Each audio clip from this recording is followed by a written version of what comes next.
I know for sure that there's less people watching TV than people on the internet, and that just gives channels an opportunity to make mundane shows that no one would care less about. Ibiza Weekender is no exception.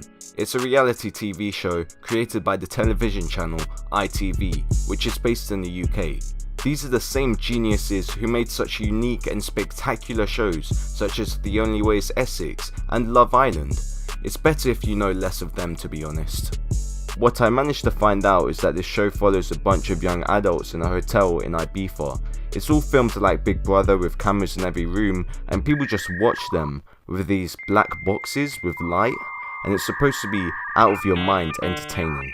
Furthermore, these groups of people are either reps of an Ibiza hotel, which they are supposedly running, or guests coming to stay for 3 days. You would watch them for 45 minutes, either clubbing, talking about drama stuff, and doing dumb challenges. Oh, and also the 50 minutes of ads that no one cares about. So imagine the same continuous, uninteresting footage for 53 episodes for 7 series and 1 coming up this 2019. At this moment, I just think global warming is the least of our concerns. And you might be thinking that maybe this isn't such a bad show, but I can assure you that this is probably the lowest hit that TV has ever made, and here's why.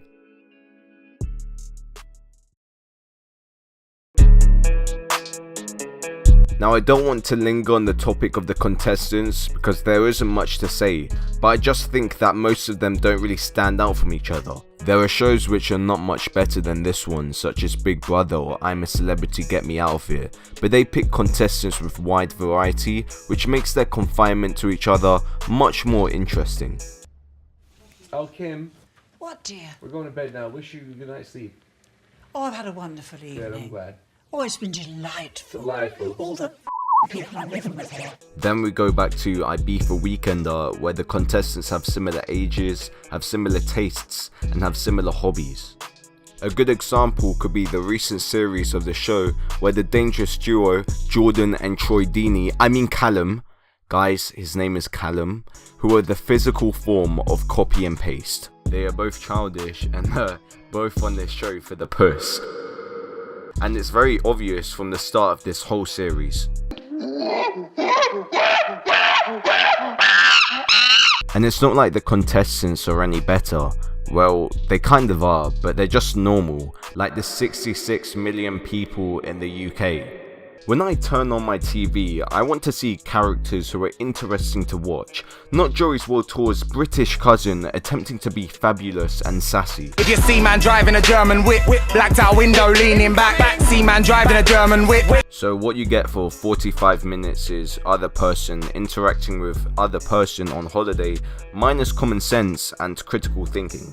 Well, at least with the new guests who come to stay, it does revolve new people every week, so I guess not everything you watch on this show is deja vu.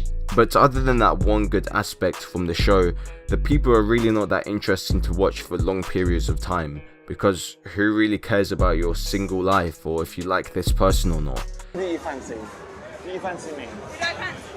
Yeah, do you fancy me? Be honest. I do fancy. The only plausible reason that most of these people are on the show is because they're good looking, and that's where the differences end. I'm sure that this is what entices people to watch this excuse for a show, and when I say drama, I really mean gossip. I can't understand why you would want to watch the simplest of human interaction when you can just experience this gossip with your own friends. Unless you're extremely lonely, which is a reason why you're watching this show while you contemplate your own existence. The other drama is just petty things, such as, oh, do these two characters like each other? Does that human hate the other human? And yeah, that is basically what is in this whole thing. That's the only drama that's here. They also do this thing where they try to milk the dumbest gossip by extending it upon lots of episodes. For example, the two reps of the hotel, Jordan and Chloe, who has a voice like Ali A. Main rules. First night, new reps broke it. Today, we're going to be reacting to Fortnite on PlayStation 1. kiss while their partners, briefly established at the start of the series, are off clubbing with Joey's World Tour's cousin. Now yeah, that is a handful, but trust me, it's simpler than you think. Then they do the 100 IQ decision to not tell their so-called partners until their partnership fermented. Obviously, when me and Chloe stayed on our night in, we just had a super little kiss. That is honestly the last thing I expected him to say. I never ever thought that he would get with Chloe. I just feel a bit mugged off, to be honest. And I don't really get this because they could have just told their partners before anything serious happened. But no, I can't be judging these 100 IQ brains, okay? These are the people who literally make the future. And the kiss has been mentioned at least 3 times in 3 different episodes, in addition to YouTube videos which have been made specifically revolving around the same subject. Tune into ITV2 at 9 PM on Sunday to find out if Chloe will finally tell Callum. That's pretty much all of the drama. It is surprising that this is basically what keeps their show alive, considering the fact that it offers so little. But that also means we have other factors, such as the general structure of every episode.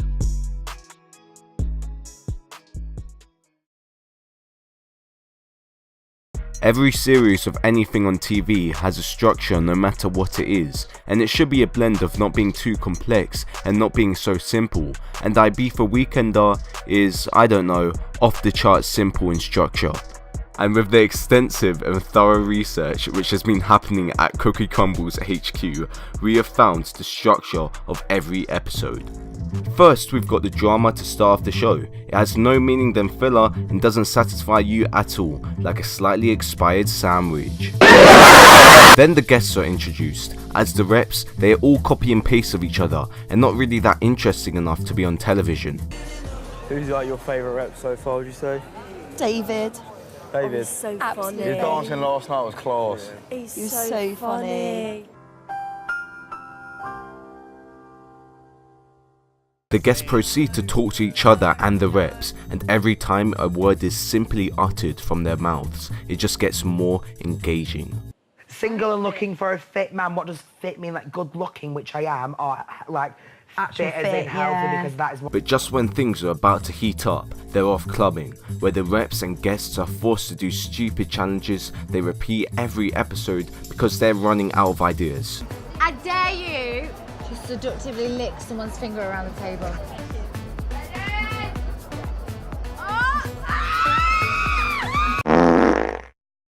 Sam, I dare you suck a girl's finger really intensively.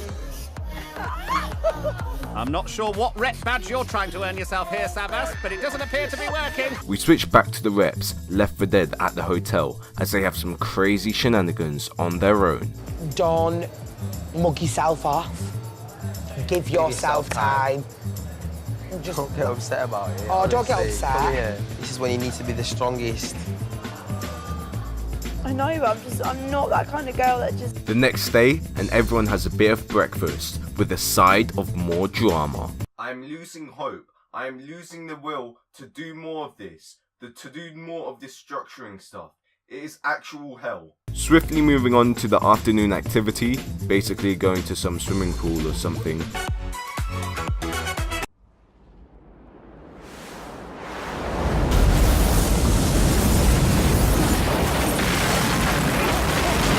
We are given another heaping pile of drama. We rinse, wash and repeat for some more clubbing, so go back to stage 4, which is the clubbing section of this index. Before you know it, it's morning, and you obviously know what time it is, but suddenly, the guests finally leave, feedback forms are filled out, and the rep of the week is chosen. But it means nothing because your reward is your picture being put on the wall. But just when you thank Big Boy ITV for ending the torture, this cycle repeats again. To be honest, there's nothing wrong with having a simple structure, but how can you possibly make that any better accompanied by the footage of people talking about Nando's or sucking Joey's World Tour's finger? That's how it works. If you have bad footage in the first place, it's going to be really hard on you to structure it in a way which is better. So do you really think that editors are going to put their heart and soul into this show as if their life depends on it? The answer is no.